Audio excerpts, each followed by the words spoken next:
The spotlight is already blazing, the crowd is buzzing, and just when you think this Miami Open final couldn't get any more dramatic, something unexpected happens. A surprising voice enters the conversation, and suddenly, the tension feels even higher. Aryna Sabalenka, the world number one, has picked up a very public show of support from an unlikely corner, and it's got fans asking a bold question: is Coco Gauff being overshadowed on her own home soil? Because this isn't just any final. This is Sabalenka versus Gauff. Power versus speed. Experience versus hunger. And now, narrative versus emotion. Let's rewind for a second. Sabalenka has become a force of nature on American courts. Her dominance at the US Open in 2025 wasn't just impressive, it was unforgettable. She didn't just win matches, she owned the moment. Every serve, every roar, every celebration felt like a statement. That performance even caught the attention of Donald Trump, who publicly acknowledged her achievement. It was one of those rare moments where tennis crossed into a bigger cultural conversation. Fast forward to now, and Sabalenka is once again center stage in the United States. But this time, the spotlight has shifted slightly. Instead of a former president, it's his granddaughter, Kai Trump, making waves. After Sabalenka's semi-final win, Kai shared her excitement on social media, even posing for a picture and cheering her on with a confident "Let's get it Saturday." It might seem like a small moment, but in today's world, these gestures matter. Fans notice. Conversations spark. And suddenly, a new layer is added to an already intense rivalry. Because here's the thing. Coco Gauff is not just any opponent. She's America's rising star, a player who has already delivered some of the most iconic moments in recent tennis history. When she beat Sabalenka to win her first Grand Slam title at the US Open, it felt like the beginning of something special. Then she backed it up with another major win at the French Open. Both victories came against the same opponent she now faces again. That's not coincidence. That's rivalry. And when you look at their head-to-head record, it tells you everything you need to know. 12 matches. 6 wins each. Perfectly balanced. It doesn't get tighter than that. There's no clear favorite when history is this even. Every match between them feels like a coin toss, but with world-class intensity. Still, momentum is a powerful thing in tennis, and right now, Sabalenka has plenty of it. She's been incredibly consistent since taking over the #1 ranking in 2024. Week after week, tournament after tournament, she's delivered. Her recent victory at Indian Wells only adds to that confidence. And let's not forget, she's the defending Miami Open champion. She knows these courts. She understands the conditions. And most importantly, she knows how to win here. Her semi-final performance against Aryna Sabalenka was a perfect example of her current form. Calm, controlled, and ruthless when it mattered.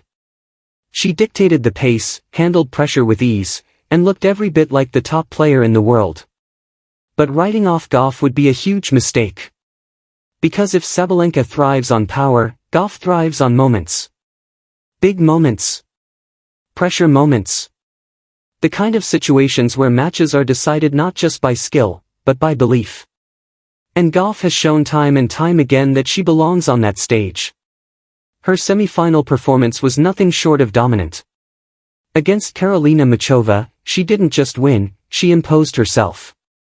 Breaking serve 6 times in 7 games is no small feat. It shows precision, focus, and a clear game plan. And when you look at her stats this season, they're even more impressive. Leading in breakpoint chances created and converted at WTA 1000 events tells you she's constantly putting her opponents under pressure. That could be the key to this final. Because beating Sabalenka isn't just about hitting winners. It's about disrupting her rhythm. Breaking her serve. Making her uncomfortable. And if there's one player who has shown she can do that, it's Gauff. What makes this matchup even more fascinating is the mental side. Gauff has openly spoken about her struggles with confidence in past matches against Sabalenka. Moments where she started strong but couldn't maintain that belief when it mattered most. But that honesty also shows growth. Awareness. And perhaps, a readiness to face those challenges head-on. On the other side, Sabalenka has nothing but respect for Gauff. She knows exactly what she's up against. She's called it a perfect final, acknowledging both the challenge and the excitement of facing a player who pushes her limits every single time. And that's what makes this so compelling. This isn't just about rankings or titles. It's about two players who bring out the best in each other. Every rally feels personal. Every point feels earned. The crowd will play its part too. Miami is expected to lean heavily in Gauff's favor. The energy, the noise, the support, it could give her that extra push when things get tight. But Sabalenka has proven she can handle hostile environments. In fact, sometimes, she seems to thrive on them. Then there's the added layer of outside attention. Trump's support might not change the outcome, but it adds to the narrative. It shifts conversations. It creates headlines. And in a sport where mental focus is everything, even small distractions can have an impact. So where does that leave us? On one side, you have the world number one, in peak form, defending her title, armed with one of the most powerful games in tennis. On the other, a young star with a proven track record in finals against this very opponent, backed by a passionate home crowd, and driven by the desire to claim her first Miami Open title. It's strength versus strategy. Power versus resilience. Experience versus momentum. And maybe, just maybe, it comes down to who handles the moment better. Because in matches like this, it's not always about who plays the best tennis. It's about who plays the smartest tennis when everything is on the line. So now the question turns to you. With everything we've seen, the history, the form, the emotions, and even the unexpected support from the sidelines, who do you think takes it? Does Sabalenka continue her dominance and defend her crown? Or does Gauff rise again on home soil and add another unforgettable chapter to her story? Let me know your prediction in the comments, because this final feels like something special.